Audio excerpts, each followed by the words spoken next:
I was nobody once, a shadow scraping by in the corners of my own family's disdain. My name is Daniel Carver, and this is the story of how I clawed my way out of their laughter, their betrayal, to build an empire, and how my sister, Laura, came crawling back when the tables turned. It's not a story of forgiveness. Not yet. It's a story of justice, of the kind of vengeance that burns slow and cold. And maybe, just maybe, a chance at redemption I never thought I'd seek. The rain was falling the night she showed up, uninvited, at my villa, her eyes wide with the kind of desperation I used to know too well. But let me start at the beginning, because to understand why I stood on that cliffside, staring her down, you need to know how deep the wounds go. I grew up in a house that felt more like a courtroom than a home. My parents, Evelyn and Robert Carver, were the kind of people who measured love in achievements. My older sister, Laura, was their golden child, sharp-tongued, beautiful, and ruthless in her ambition. She was the one who got the private tutors, the violin lessons, the summers at elite camps. Me, I was the afterthought, the quiet boy who liked books more than boardrooms, who'd rather sketch the trees outside than compete for their approval. By the time I was 16, I'd learned to stop trying. Laura, though, she thrived on their praise, and she made sure I knew my place. "You're nothing, Danny," she'd say, her laugh cutting like glass. "You'll always be nothing." It wasn't just her words. It was the way my parents nodded along, their silence louder than her taunts. When I was 18, I got a scholarship to a small college, the kind of place Laura called a charity case for losers. I packed my bags and left, vowing never to look back. But the world isn't kind to dreamers with no safety net. I flunked out in my second year, overwhelmed by the weight of freedom and the lack of anyone to catch me. I ended up washing dishes in a greasy diner, sleeping in a one-room apartment with mold creeping up the walls. Every night, I'd lie awake, hearing Laura's laugh in my head, her voice echoing, "You're nothing." But something shifted in me during those long, lonely nights. Anger became fuel. I started reading again. Not novels this time, but books on business, coding, anything I could get my hands on. I taught myself to build apps, scraping together code from free online tutorials. By 25, I'd launched my first startup, a clunky little app that helped small businesses track inventory. It wasn't much, but it was mine. I sold it for a modest sum, enough to keep me going, and I kept building. Failure after failure. I learned. By 30, I'd created a platform that revolutionized how companies managed remote teams. That one sold for millions. By 35, I was a name in tech, a self-made man with a villa on a cliff overlooking the Pacific, a far cry from the boy Laura laughed at. The villa was my sanctuary, a testament to everything I'd earned without them. Marble floors, floor-to-ceiling windows, a library filled with the books I'd once dreamed of owning. I didn't tell my family about my success. Why would I? They'd made it clear I was nothing to them. But word travels, doesn't it? Money has a way of whispering, and whispers become shouts. I heard through old mutual friends that Laura's life hadn't gone as planned. Her marriage to a hedge fund bro fell apart. Her own business ventures tanked, and she was back living with our parents, who were struggling after some bad investments. I didn't care. Or at least, I told myself I didn't. Then came the night of the storm. I was in my study, the fire crackling, when the security gate buzzed. The camera showed a woman standing in the rain, her hair plastered to her face. Laura. My heart twisted. Not with warmth, but with something darker memory. Maybe. Or the ghost of old rage. I let her in. Not because I wanted to, but because I wanted to see what she'd say. She stepped into my foyer, dripping wet, her eyes darting around like she was cataloging my wealth. Danny, she said, her voice softer than I'd ever heard it. I need your help. I didn't answer right away. I poured myself a whiskey.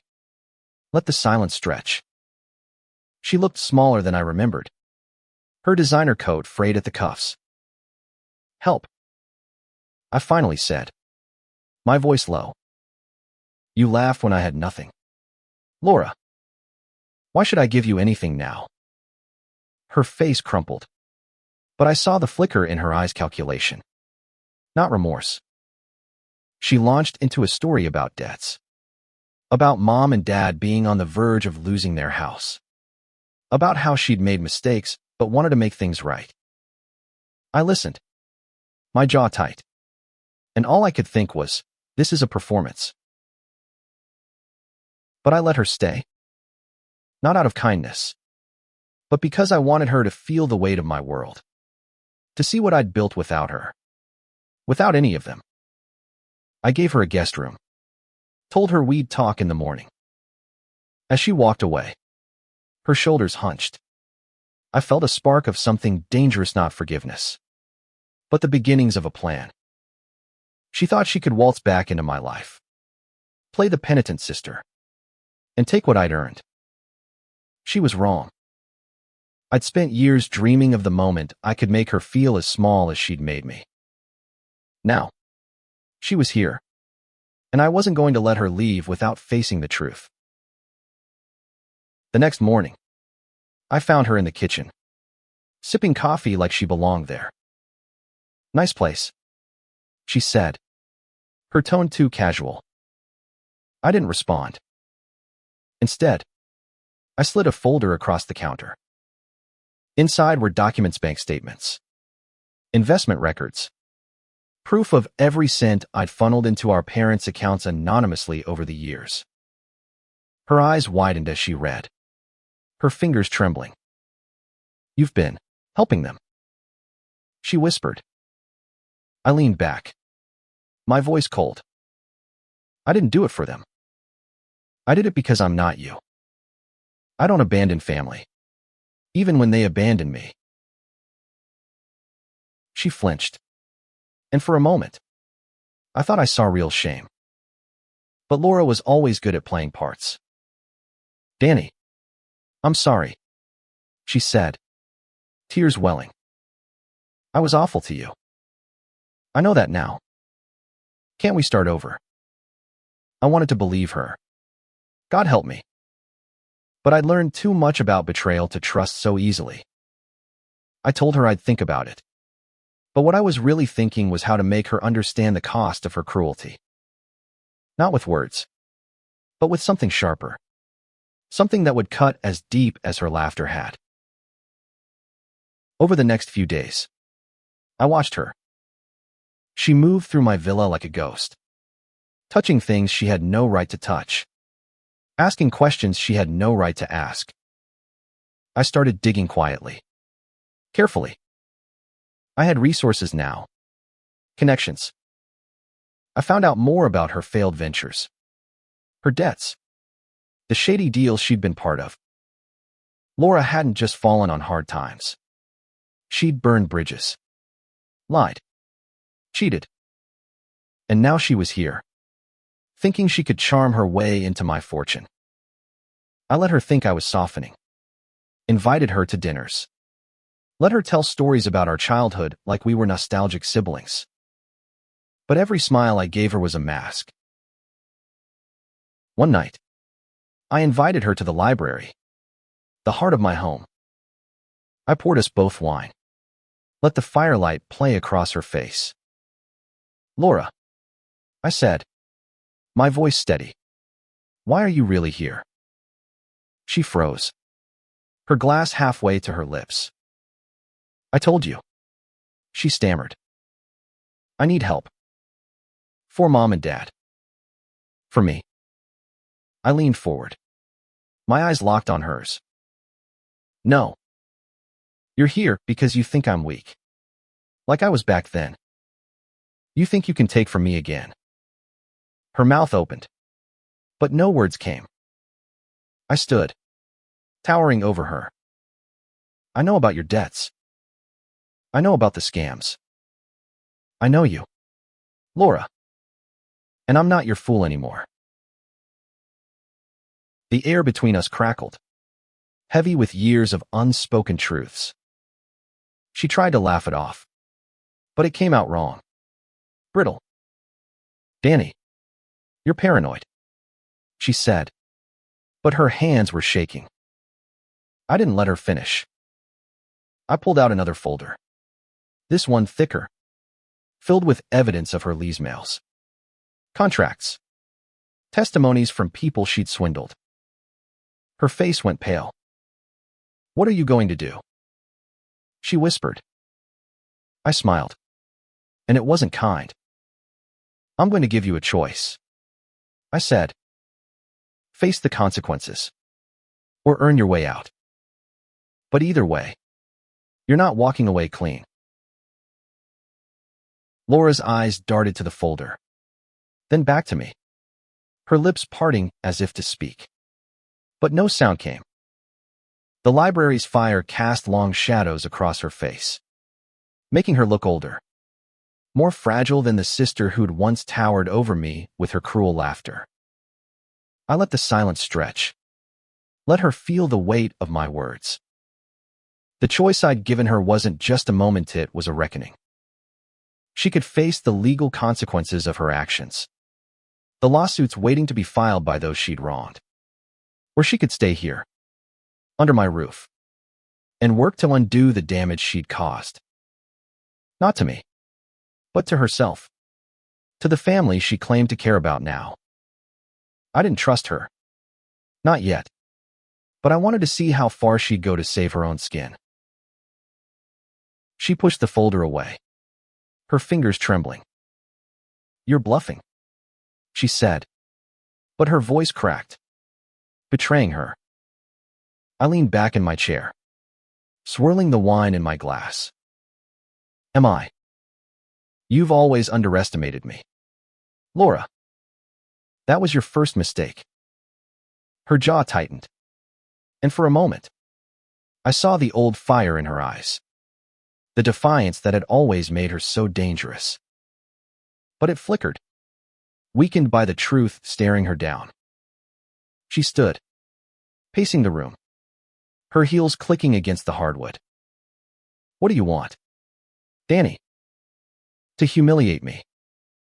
To make me beg? I didn't answer right away. I wanted her to stew, to feel the walls closing in. I want you to face yourself, I said finally. No more lies. No more games. You want my help. Prove you're worth it. Her pacing stopped, and she turned to me, her expression a mix of anger and fear.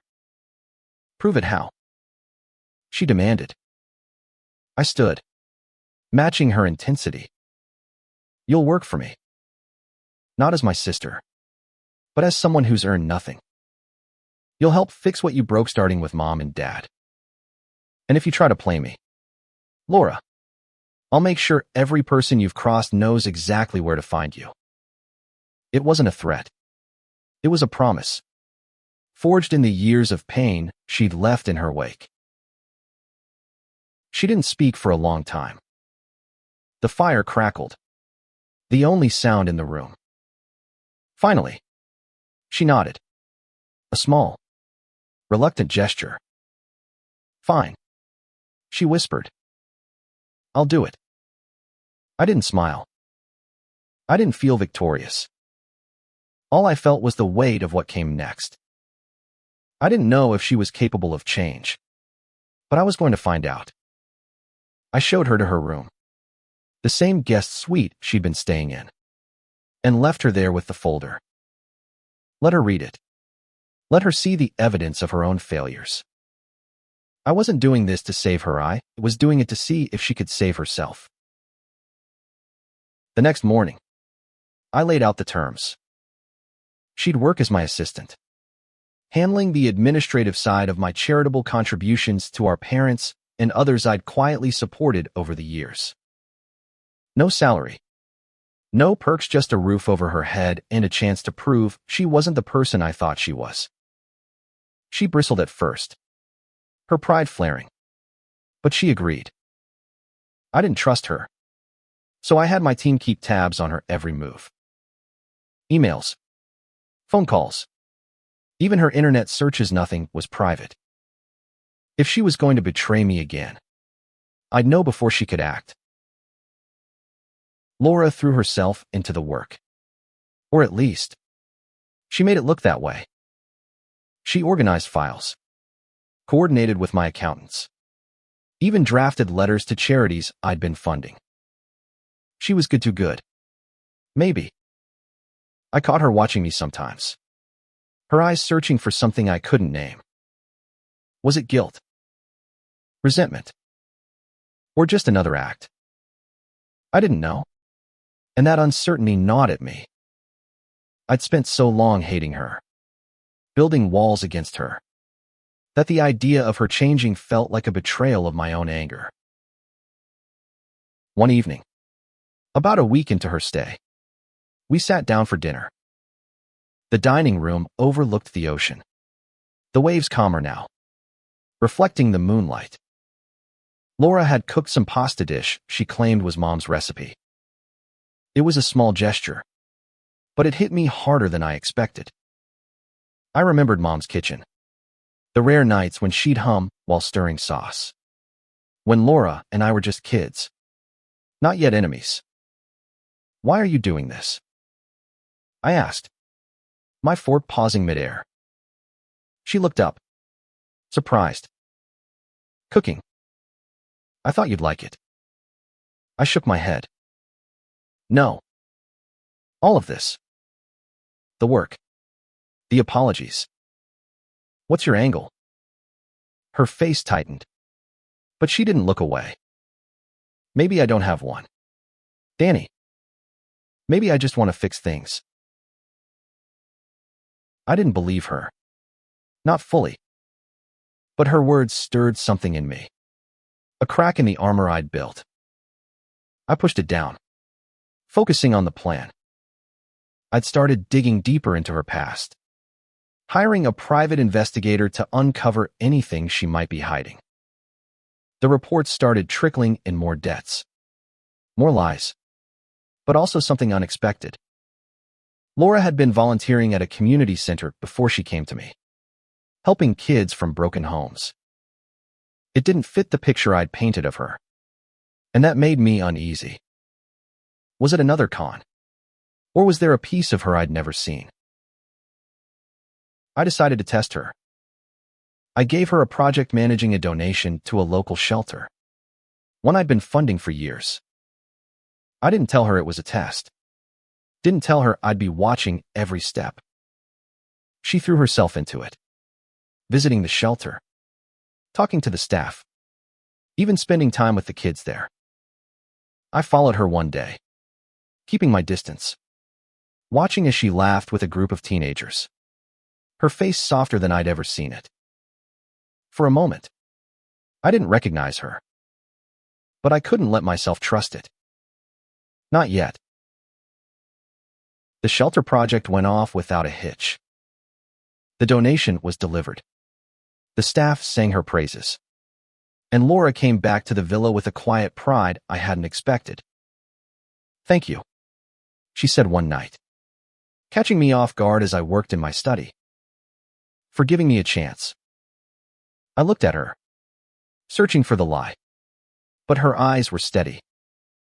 Don't thank me yet, I said. You've got a long way to go. She nodded, and for the first time, I wondered if I was wrong about her. Not entirely, but enough to make me question the vengeance I'd been nursing for so long. But then the investigator called. He'd found some Thinga bank account. Offshore. Tied to Laura's name. Money she'd siphoned from one of her failed ventures. Hidden from creditors. From everyone. It wasn't much. But it was enough to prove she hadn't been honest with me. I felt the old anger flare. Hot and sharp. She'd been playing me. Just like I'd feared. I confronted her that night. The folder of evidence in my hand. You lied. I said. My voice low. Dangerous. You've been lying this whole time. Her face crumpled. But this time, I didn't care. Get out. I told her. You're done here. She didn't beg. Didn't cry. She just looked at me. Her eyes hollow. I was going to tell you. She said softly. I swear. Danny. I was. I didn't believe her. I couldn't. I watched her pack her bags. Watched her walk out into the rain. And I told myself I'd done the right thing. But as the door closed behind her, I felt something shift inside minute relief. But a hollow ache. Like I'd lost something I didn't even know I wanted. The rain didn't stop for days after Laura left. It pounded the villa's windows. A relentless drumbeat that matched the unrest in my chest. I'd won. Hadn't I? I'd exposed her. Cast her out. Proved she was exactly the person I'd always known her to be. So why did I feel like I'd lost something? I threw myself into work. Into meetings and acquisitions. Anything to drown out the nagging doubt. But at night, alone in the vastness of my home, her words echoed, I was going to tell you. I didn't want to believe her. But the possibility that she'd meant it gnawed at me.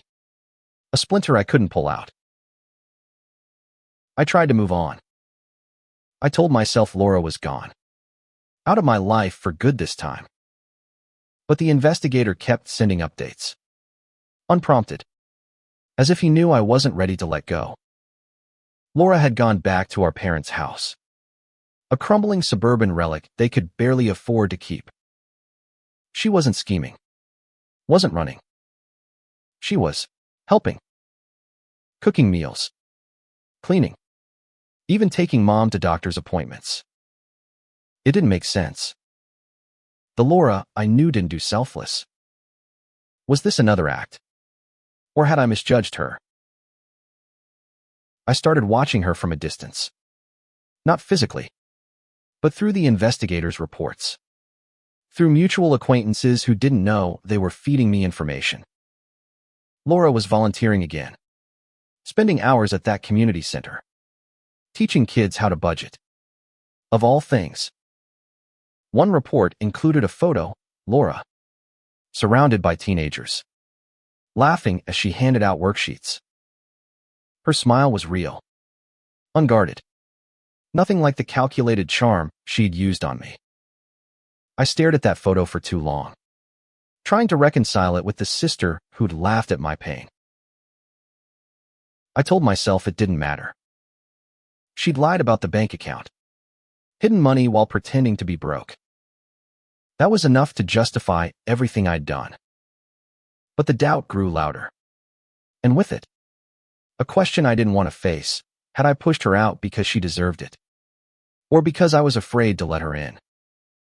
I'd built my life on proving her wrong. On being better than the family that rejected me. If Laura was changing, what did that mean for me? I decided to confront her one last time. Not at the villa, but on neutral ground.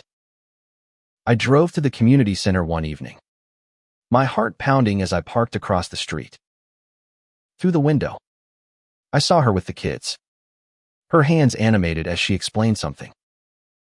I waited until the session ended. Until the kids spilled out into the dusk. Before I approached. She froze when she saw me. Her face a mix of surprise and wariness.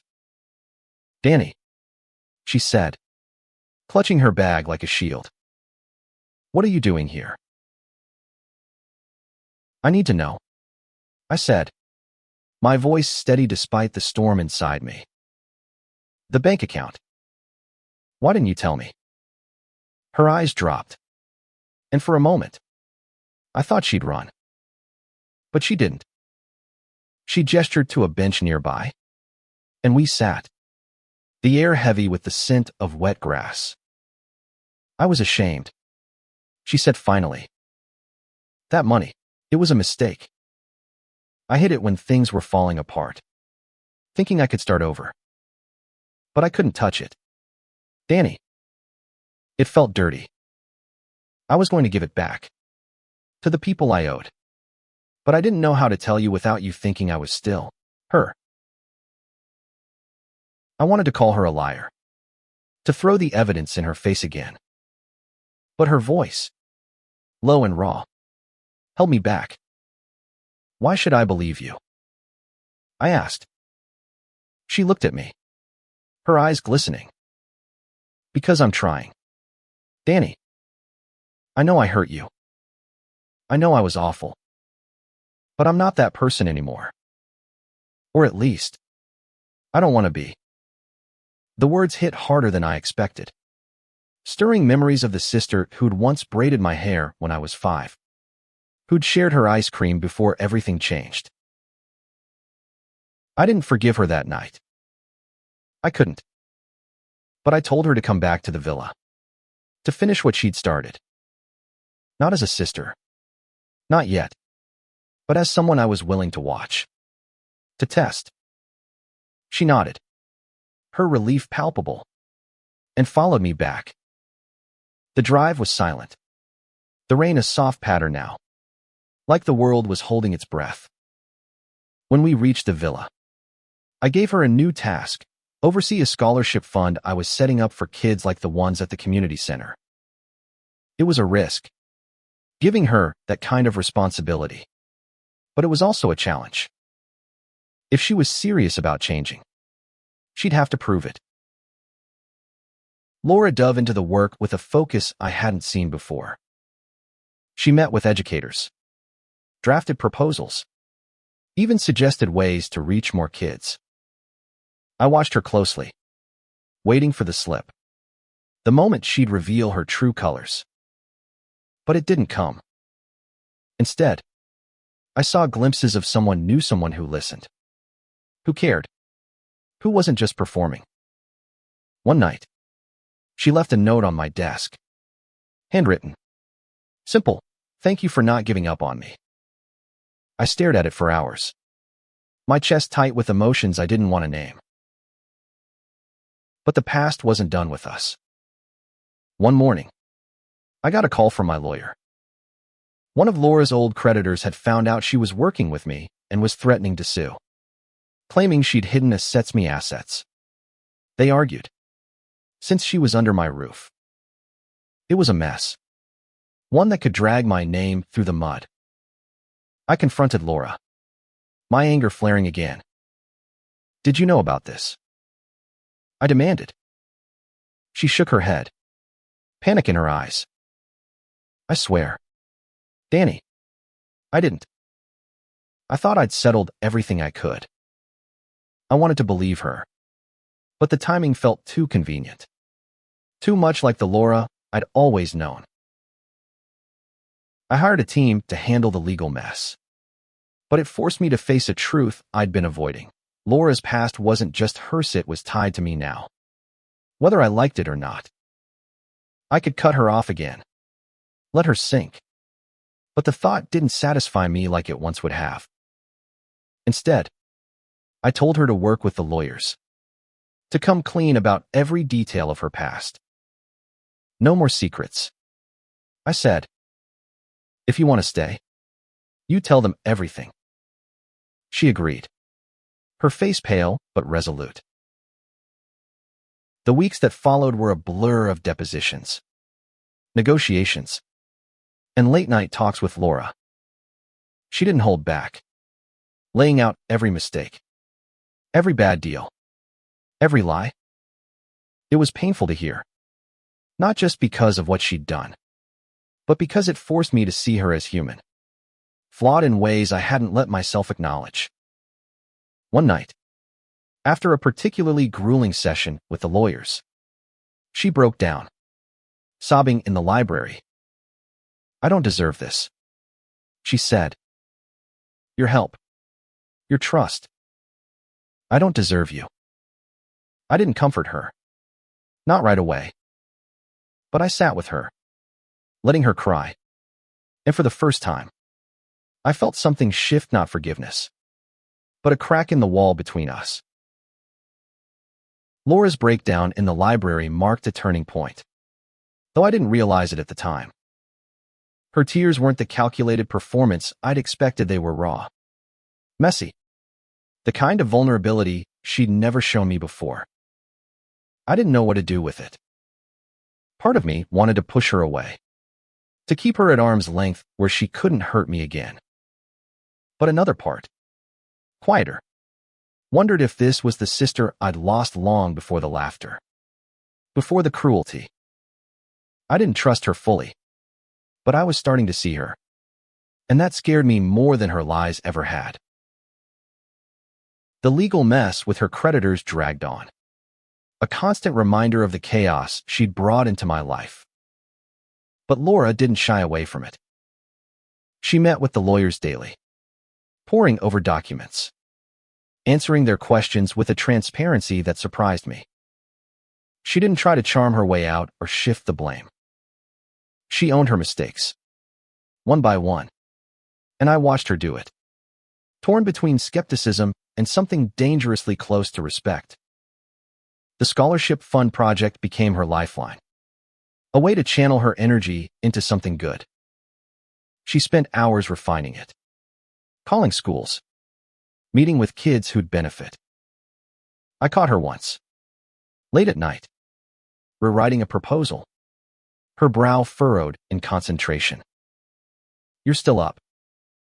I asked, leaning against the doorway. She looked up, startled, then smiled faintly. "I wanted to be perfect," she said.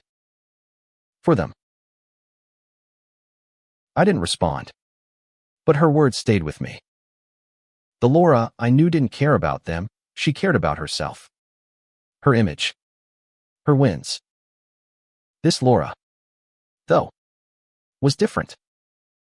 Or at least, she was trying to be. I started giving her more responsibility, small tests to see if she'd falter. She didn't. She handled budgets, coordinated with my team, even suggested improvements to my foundation's outreach.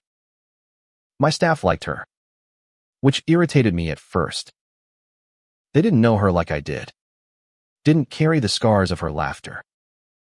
But their trust made me question my own distrust, and that was a dangerous thing. One afternoon, she asked to visit our parents. I hadn't seen them in years, not since I'd left home at 18. I'd sent money, kept their house afloat, but always through intermediaries, never face to face. The idea of seeing them now, with Laura, made my stomach twist. "Why?" I asked, my tone sharper than I intended. She hesitated, then said, "They're not getting any younger, Danny. And I think they'd want to see you." I laughed, a bitter sound. "They never wanted to see me when I was nothing." She flinched but didn't back down. "Maybe they were wrong too," she said quietly. "Maybe we all were." I didn't agree right away, but the idea took root. A week later, I drove us to their house, a faded split level that looked smaller than I remembered. Mom opened the door, her face lined with age and worry. Dad stood behind her, his shoulders stooped. They looked at me like I was a stranger, and maybe I was. Laura hugged them, her ease with them jarring against my own discomfort. We sat in their cramped living room, the air thick with unspoken history.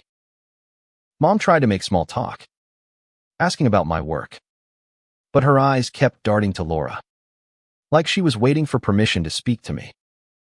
Dad was quieter, his gaze fixed on the floor. I felt like I was suffocating. Laura broke the silence. "Danny's been helping you," she said, her voice steady. "All these years. The money, it was him." Their heads snapped up, shock written across their faces.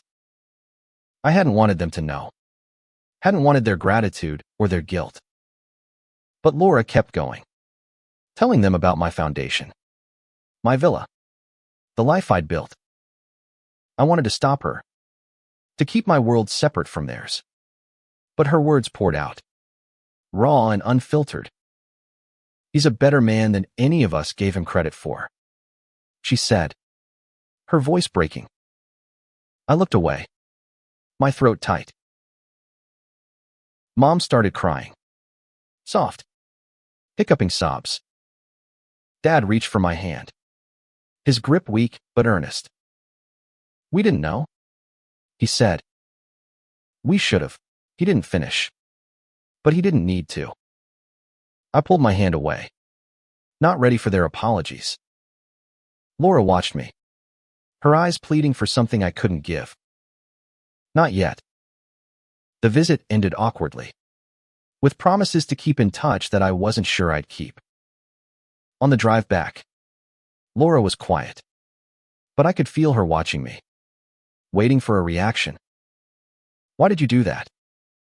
I asked finally. "Tell them." She shrugged, looking out the window. "Because it's the truth. And they needed to hear it." Her words stayed with me, a challenge I didn't want to face. I'd spent so long defining myself against them, against her, against their rejection, that the idea of them seeing me, really seeing me, felt like a betrayal of my own story. But Laura was chipping away at that story, piece by piece, and I didn't know how to stop her. The scholarship fund launched a month later, a quiet success that drew local attention. Laura stood beside me at the event, her smile genuine as she shook hands with educators and kids. I watched her, searching for the lie, but all I saw was a woman trying to be better. Then came the letter. It arrived at the villa, addressed to me in Laura's handwriting. Inside was a single page, her words careful and deliberate. She'd found a way to return the hidden money, working with the lawyers to distribute it to her creditors. She didn't ask for my approval, didn't beg for forgiveness. She just laid out the facts, ending with, "I'm not asking you to trust me, Danny. I'm asking you to let me keep trying." I read it over and over, my anger warring with something softer, something I hadn't felt in years. I didn't tell her I'd read it. Instead, I gave her another project. This time a bigger one, a community outreach program tied to my foundation. She took it on without hesitation, her focus unwavering. But I wasn't done testing her. I had my team plant a small discrepancy in the budget, a mistake she'd have to catch. She did, within days, bringing it to me with a frown. "This doesn't add up," she said, showing me the numbers.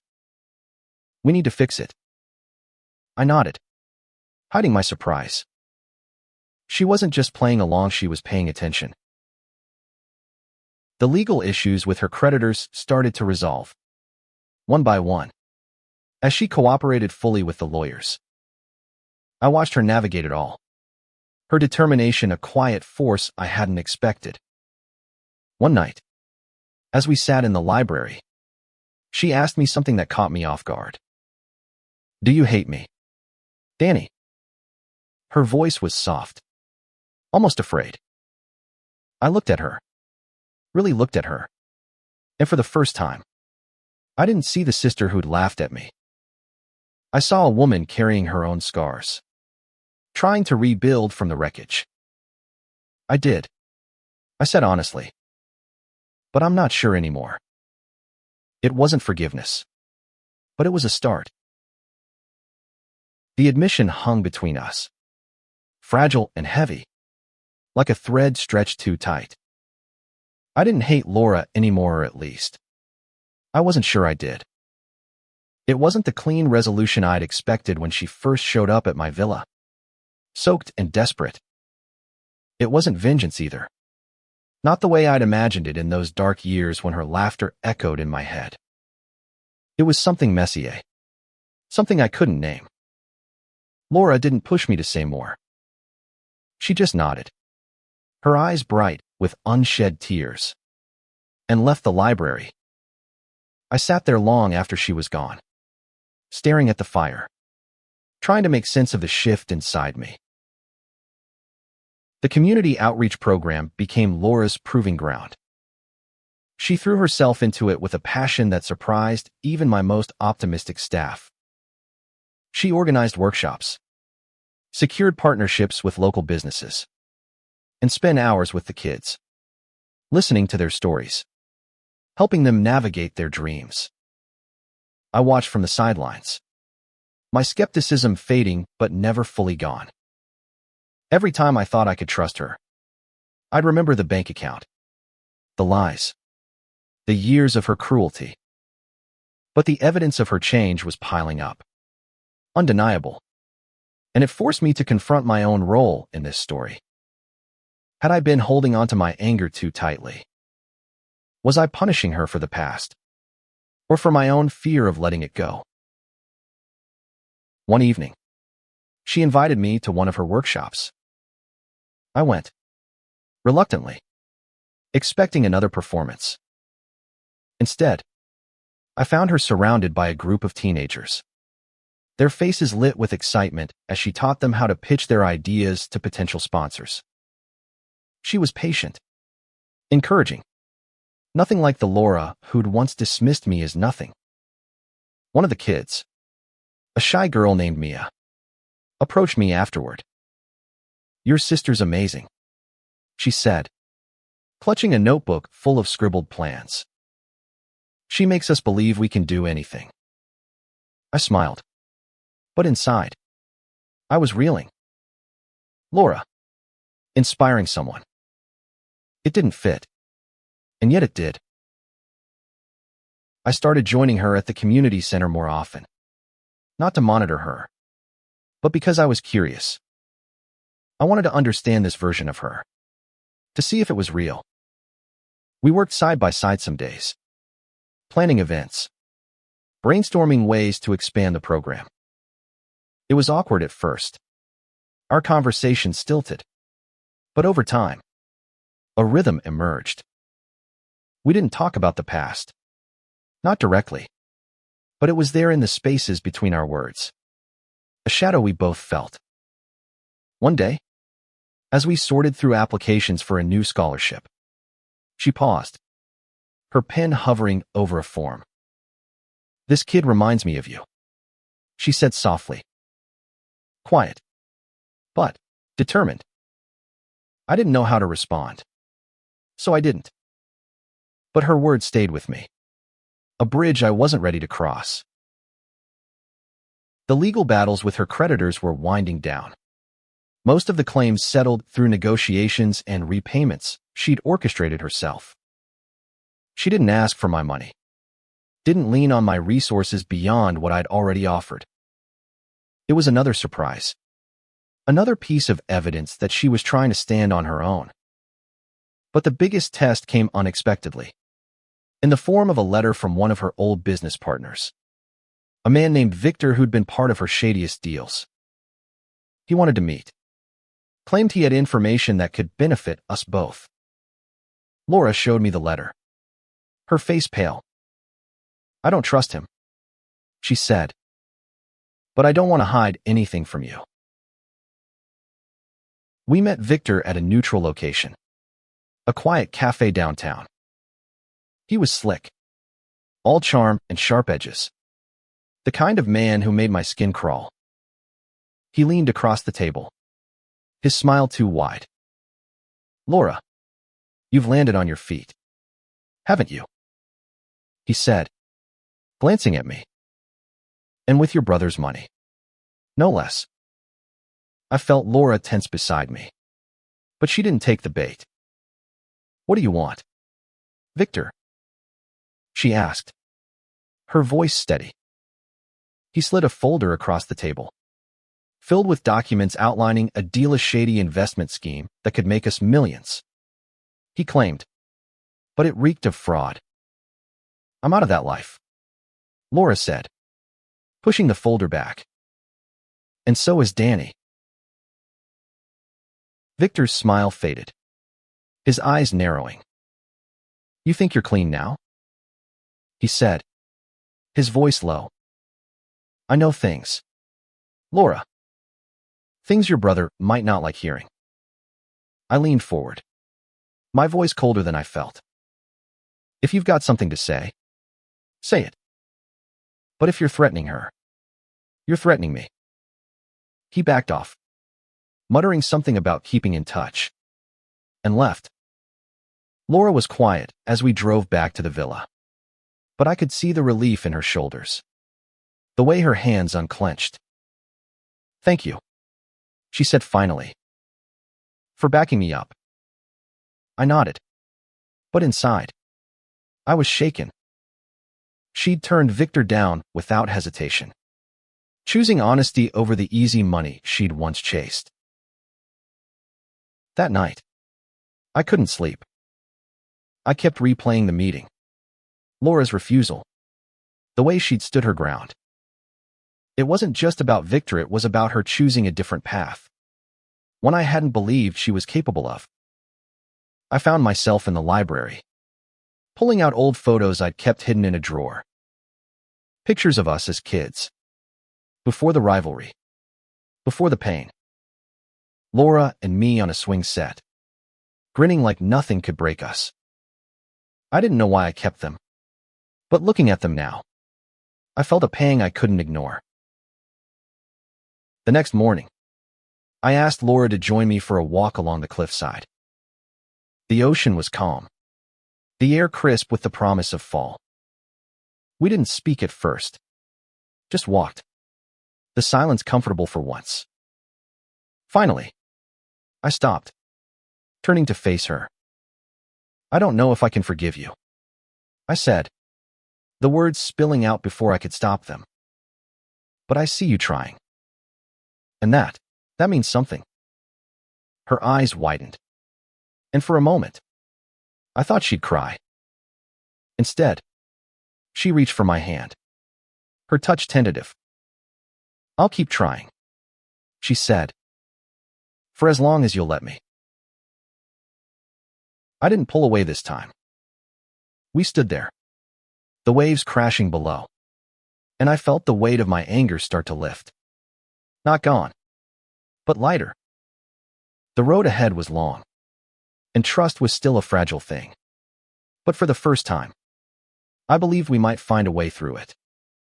Not as the brother and sister we'd been, but as the people we were becoming.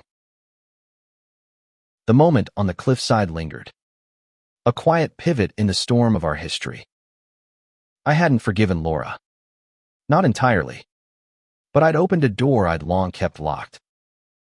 Her hand in mine, tentative and warm, felt like a promise, one I wasn't sure either of us could keep, but one we were both willing to try. The villa, once my fortress against her, started to feel less like a battleground and more like a shared space, a place where we could test this fragile truce. But trust is a slow-building thing, and I wasn't ready to let my guard down completely. Not when the past still whispered doubts in my ear. Laura's work on the community outreach program grew more ambitious. She proposed expanding it to include mentorship for at-risk youth, pairing them with professionals who could guide them toward stable futures. It was a bold idea, one that required more resources than I'd initially planned to commit. I hesitated, not because I doubted the value, but because giving her that much control felt like handing her a piece of my empire. She sensed my reluctance, her eyes meeting mine across the dining table one evening. "I know you're still waiting for me to mess up," she said, her voice calm but direct. "But I'm not going anywhere. Danny. Not unless you tell me to." I didn't respond right away. Instead, I approved the expansion, but with conditions: weekly reports, oversight from my team, and regular check-ins with me. She accepted without complaint, diving into the logistics with a focus that was hard to dismiss. I watched her closely, not just for mistakes, but for the person she was becoming. She spent hours at the community center, building relationships with the kids, earning their trust in a way that felt genuine. One afternoon, I dropped by unannounced and found her helping a boy, Jamal, with a college application essay. She was patient, encouraging, her laughter soft as he stumbled over his words. I left before she saw me, my chest tight with conflicting emotions. The past wasn't done with us, though. Victor, the sleazy business partner, resurfaced with an email, this time addressed to me. He claimed to have more dirt on Laura, documents that could complicate her redemption arc. I didn't tell her right away. Instead, I met with my investigator, who confirmed Victor's claims were half-truths, exaggerated accounts of deals Laura had already disclosed to the lawyers. Still, the fact that he was circling again set me on edge. I showed Laura the email, watching her face for any sign of guilt. She read it, her jaw tight, then looked up at me. "He's trying to scare you," she said. "He's got nothing new. I've told you everything." I wanted to believe her, but the old wounds ached, urging caution. We decided to confront Victor together, not at a cafe this time, but at my office, where I had the upper hand.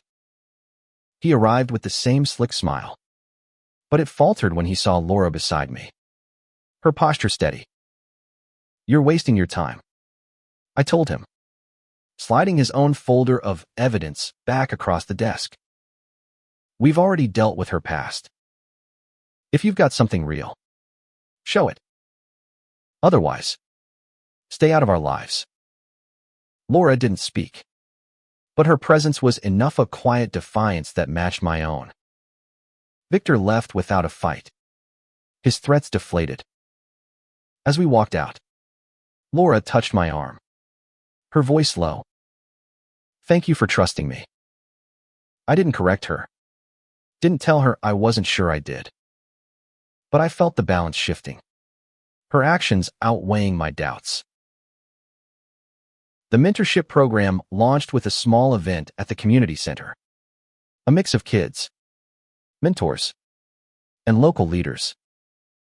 Laura spoke, her voice clear and confident, sharing her vision for the program without mentioning her own past. I watched from the back, unnoticed, as the crowd applauded. Mia, the shy girl from before, hugged Laura afterward, her face glowing with pride.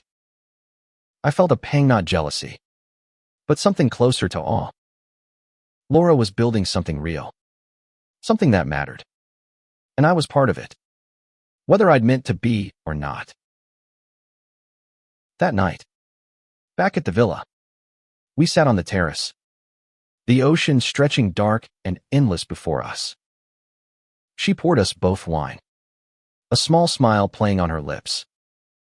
"I used to think you'd never let me in," she said, her voice soft. "Not after everything." I looked at her, the woman who'd once been my tormentor, now sitting across from me as an ally, however tentative.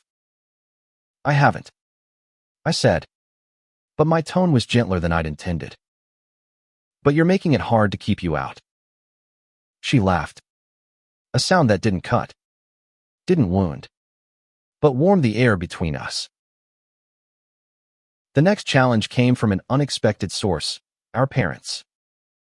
Mom called, her voice trembling, asking if we could visit again. Laura wanted to go, but I resisted. The memory of our last visit still raw. They don't get to jest. Have me back, I told her, my voice sharp. She didn't argue, but her silence spoke volumes. A week later, she convinced me to try again, promising it would be different. We drove to their house, the tension in my chest growing with every mile. This time, Mom and Dad were waiting on the porch, their faces nervous but open. They didn't try to hug me, didn't push, but Mom's eyes were wet as she invited us in. The visit was quieter, less stifling. Dad talked about his old job, his voice halting but earnest, as if trying to bridge the years we'd lost. Mom showed me a photo album, one I'd never seen, filled with pictures of me as a kid, sketches I'd drawn, moments I thought they'd ignored. We were hard on you, Mom said, her voice breaking. We didn't know how to love you right. I didn't know what to say, so I just listened, letting their words settle over me like a weight I wasn't sure I could carry. Laura watched us, her presence a quiet anchor. On the drive back, she didn't ask how I felt, didn't push. Instead, she said, "They're trying, too." I nodded, my throat tight. The villa felt different when we returned, less like a fortress and more like a home. I didn't know if I was ready to forgive them, or her, but I was starting to see a path forward, one where vengeance gave way to something else, something I wasn't sure I deserved, but wanted anyway. The villa's walls seemed to breathe easier as Laura and I settled into a cautious rhythm. We weren't siblings in the way most people imagine, not yet, but we were something more than enemies. A fragile alliance built on her persistence and my reluctant openness. Her mentorship program flourished, drawing attention from local news and even a few national outlets. I watched her handle interviews with a grace that surprised me. Her words focused on the kids, never on herself. She didn't flaunt her redemption, didn't seek the spotlight. And that quiet humility chipped away at the last of my defenses. But the past is a stubborn ghost, and it wasn't done haunting us. One morning, I found an anonymous email in my inbox. A single line, "Ask Laura about the trust fund."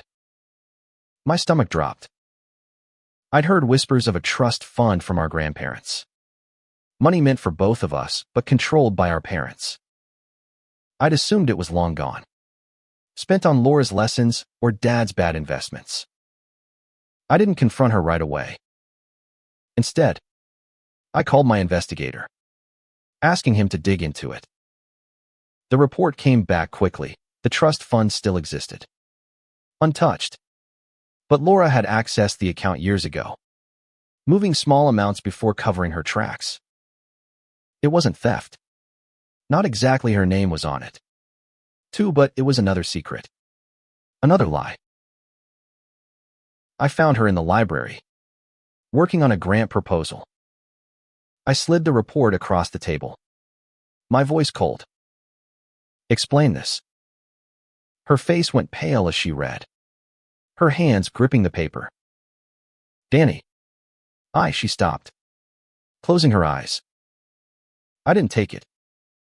I moved some to help a friend. Years ago, when I was desperate. I put it back. I swear. I wanted to believe her. But the sting of betrayal was sharp. Familiar. "Why didn't you tell me?" I asked, my voice low. She looked at me, her eyes pleading. "Because I knew you'd think it was proof I hadn't changed. I was scared you'd shut me out again." I didn't know what to feel: anger, disappointment, or something softer, something that ached for her. I told her to leave the library, to give me space. She did. her steps heavy, and I sat there, staring at the report, trying to decide what it meant. The trust fund wasn't the issue. It was the pattern, the secrets she kept even now. But her explanation nagged at me. The way her voice had trembled, not with deceit, but with fear of losing what we'd started to build. I called the investigator again, asking for details on the transactions. They confirmed her story. The money was repaid, the account untouched since. It wasn't enough to erase the lie, but it was enough to make me pause. I found her on the terrace that evening, staring at the ocean. "You should have told me," I said, sitting beside her. She nodded, not looking at me. "I know. I'm sorry. I keep messing up." Her voice broke, and for the first time, I didn't see the sister who'd hurt me. I saw a woman fighting her own demons, trying to be better than her past. "No more secrets," I said, my tone firm but not cruel. "If you want this to work, you tell me everything. Always." She nodded again, tears slipping down her cheeks. "I will," she whispered. "I promise." We didn't speak of it again for a while.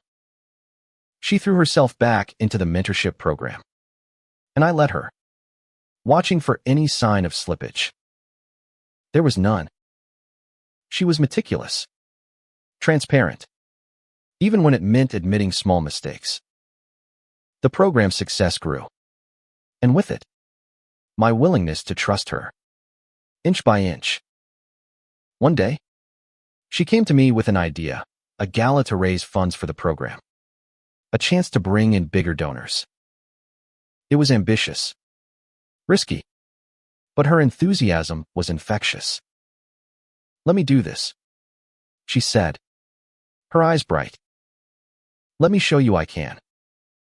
I agreed, but with a condition: I'd be involved every step of the way. Planning the gala brought us closer, not as brother and sister, but as partners. We argued over details, laughed over catering mishaps, and spent late nights poring over guest lists. It was the closest we'd been since we were kids, and it scared me how natural it felt. The gala was a success. The room filled with people who believed in her vision, in our vision.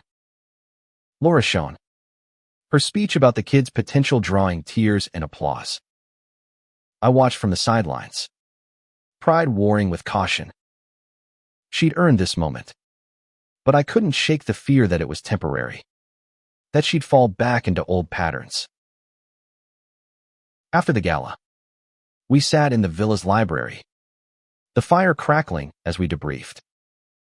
"You were right to trust me," she said, her voice soft but steady.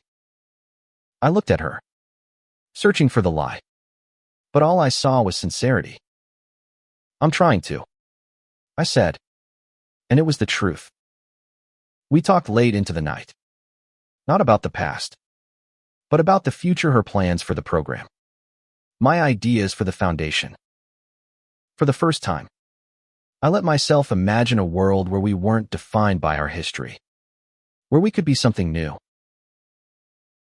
But the trust fund issue lingered, a reminder that trust was fragile. I decided to confront it head on, not with anger, but with clarity. I called a meeting with our parents, Laura, and the family lawyer, laying out the trust fund's history. Laura didn't flinch, answering every question, admitting her mistakes. Mom and Dad were quiet, their guilt palpable. "We should have managed it better," Dad said, his voice heavy. I didn't disagree, but I didn't dwell on it either. The fund was split evenly, half for Laura to use for her program, half for me to do with as I pleased. It wasn't about the money, it was about closing a chapter, about making sure no more secrets lurked in the shadows. Laura's gratitude was quiet, but real. She didn't ask for forgiveness, didn't push. She just kept working, kept showing up, kept proving herself. And I kept watching, not for failure, but for the woman she was becoming, the sister I was starting to believe in. The gala's success marked a shift, not just in Laura's redemption, but in the way I saw her. She wasn't the sister who'd laughed at me anymore. Not entirely. She was someone new, someone who'd faced her mistakes and was fighting to rise above them. But trust is a slow burn, and I wasn't ready to let go of all my doubts. The trust fund revelation had shaken me, a reminder that her past could still reach into our present. Yet her transparency since then, her willingness to own every misstep, made it harder to hold on to the anger I'd carried for so long. We settled into a new routine at the villa. Laura took on more responsibility with the foundation, not just the mentorship program, but other initiatives I'd been overseeing. She had a knack for connecting with people, for making them believe in the work we were doing. My staff respected her, and I found myself relying on her more than I'd expected. One afternoon, as we reviewed applications for a new grant, she caught a discrepancy I'd missed, a small one, but significant. "You're getting sloppy, Danny," she teased, her smile light but genuine. I laughed, surprising myself. It was the first time her teasing didn't feel like a weapon. But the past wasn't done testing us. A letter arrived from one of Laura's old creditors. Not a legal threat this time, but a personal one. It was from a woman named Sarah, someone Laura had worked with years ago. She claimed Laura had misled her in a deal, costing her savings and her trust. The letter wasn't angry, it was sad, almost pleading, asking for an explanation. Laura read it in silence, her face pale. "I need to fix this," she said, her voice low. I didn't argue. I'd seen enough of her efforts to believe she meant it. But I insisted on going with her to meet Sarah. "Not because I don't trust you," I said, though it wasn't entirely true. "Because I want to understand." We met Sarah at a small diner, a neutral space where emotions wouldn't boil over. She was older than I'd expected, her face lined with fatigue but her eyes sharp. Laura didn't shy away. She apologized, not with rehearsed charm, but with raw honesty, laying out the mistakes she'd made, the pressure she'd been under, the person she'd been. Sarah listened, her expression unreadable. When Laura finished, Sarah leaned back, her voice quiet. "I wanted to hate you," she said, "but I see you're trying. That's something." They talked for hours, and by the end, Sarah agreed to let Laura repay her, not just with money, but with time, helping her rebuild her small business. I watched, silent, as Laura committed to it without hesitation. The drive back was quiet, but not tense. "You didn't have to do that," I said finally. "You could have let it go."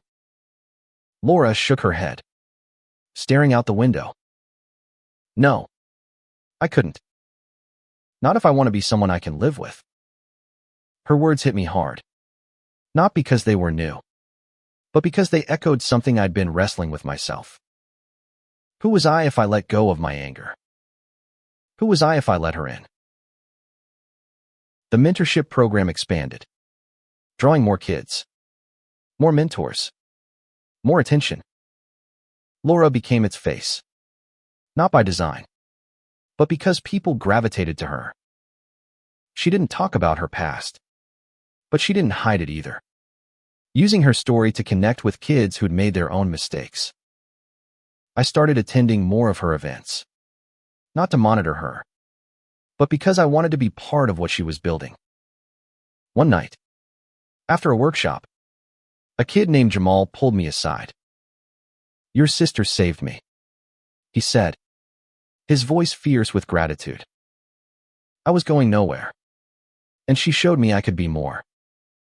I nodded, unable to speak, the weight of his words settling deep. Laura's efforts with Sarah paid off, too. They met regularly, working on Sarah's business plan, and I saw Laura's confidence grow. Not the arrogant kind she'd once had, but something grounded, earned. Sarah sent me a letter one day, thanking me for giving Laura a chance. "She's not who she was," Sarah wrote, "and I think you know that." I did, but knowing it and accepting it were two different things.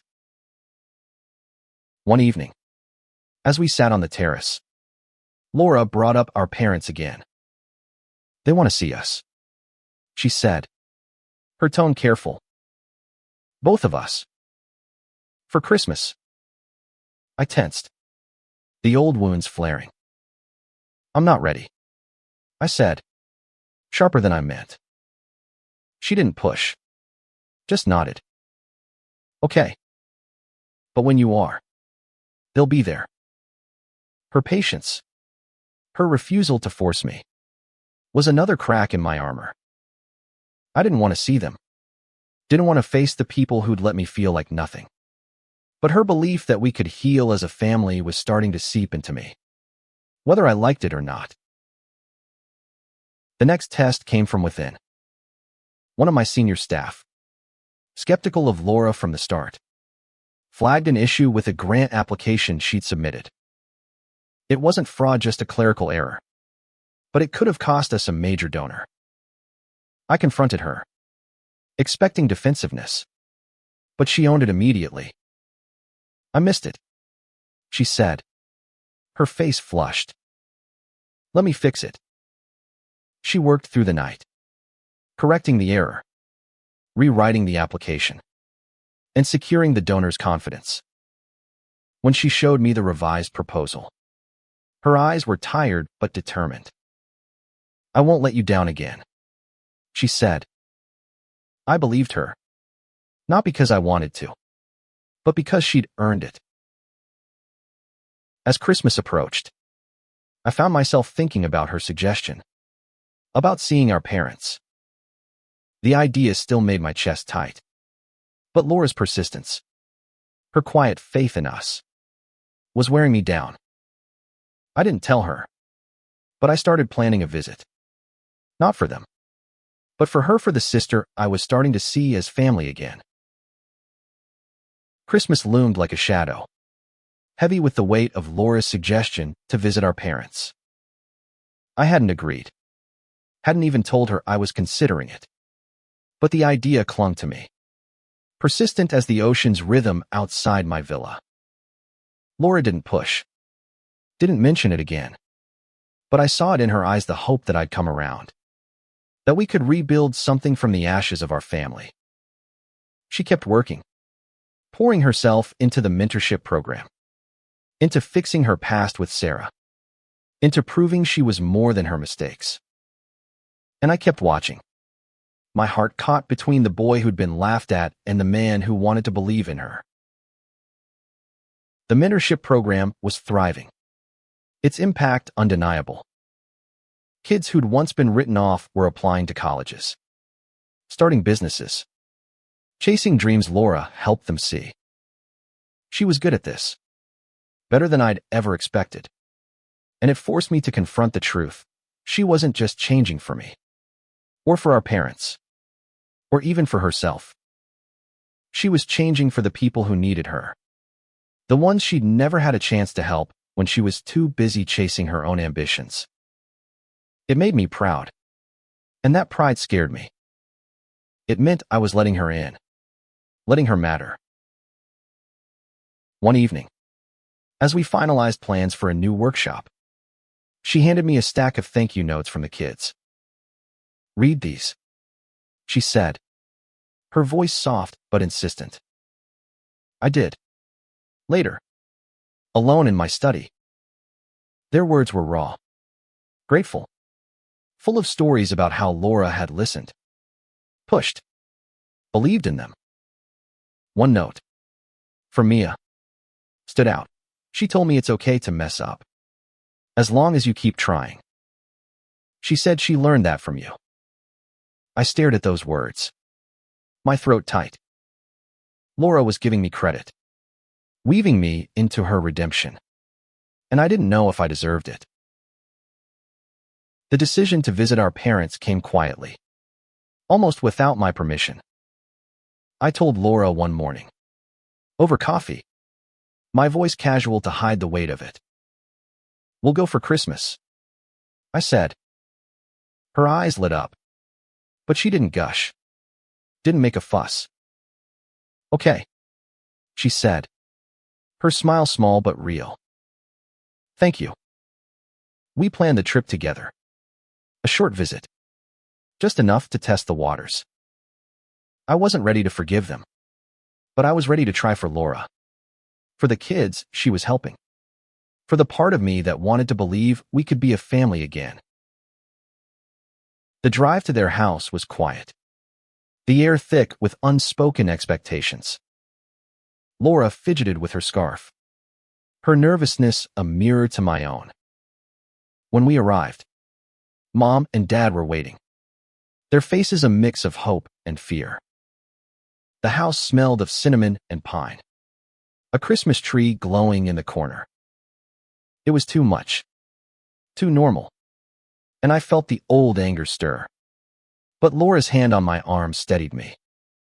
We sat, awkward at first, but Mom started talking, sharing stories about her garden, Dad's new hobby fixing old radios. They were trying, clumsy but earnest, and I let myself listen.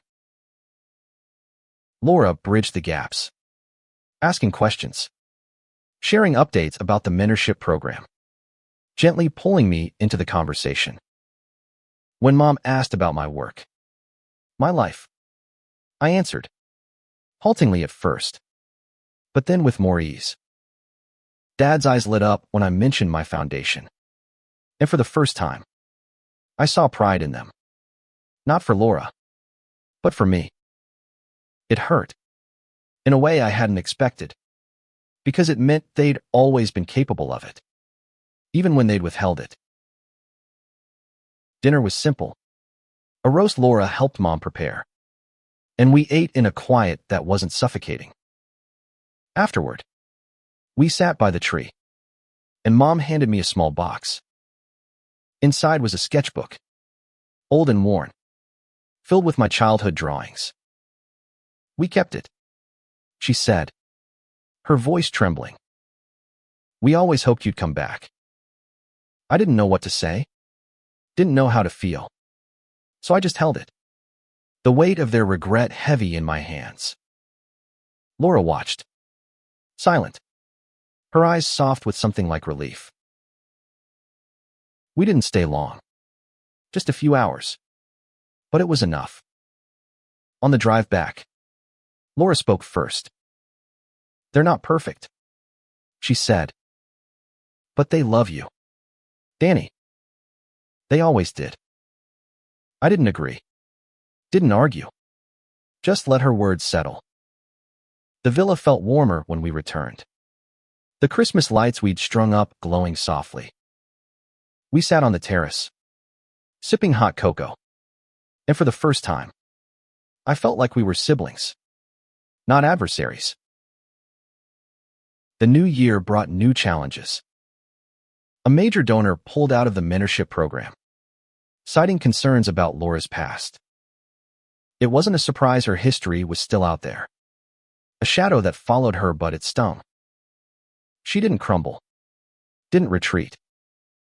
Instead, she reached out to smaller donors, hustled for grants, and kept the program running. I helped, quietly, funneling some of my own funds to bridge the gap, but I let her take the lead. She'd earned it. One night, as we reviewed the program's budget, She looked at me, her expression serious. I don't expect you to forgive me, she said, but I need you to know I'm grateful for all of this. She gestured to the villa, the papers, the life we were building. I nodded, my chest tight. I'm starting to, I said, and it was the truth. Not full forgiveness. Not yet. But a willingness to let go of the vengeance I'd clung to for so long. The past was still there. A scar we'd both carry. But it was fading. Overshadowed by the work we were doing. The trust we were building. Laura wasn't perfect. And neither was I. But we were trying together. The new year settled over the villa like a fresh tide, washing away some of the tension that had defined our past. Laura and I weren't healed. Not completely. But we were building something new, partnership. A fragile trust. A family redefined. The mentorship program became our shared mission. A testament to her redemption and my willingness to let her try. But the world doesn't let go of history so easily. And neither did I. There were still moments when her old laughter echoed in my mind. When I questioned whether her change was real or just a long con. But those moments were fewer now, drowned out by the evidence of her efforts. Her quiet determination to be better. Spring brought a new opportunity, a national conference on youth development, where Laura was invited to speak about the mentorship program. I watched her prepare. Her notes scattered across the dining table.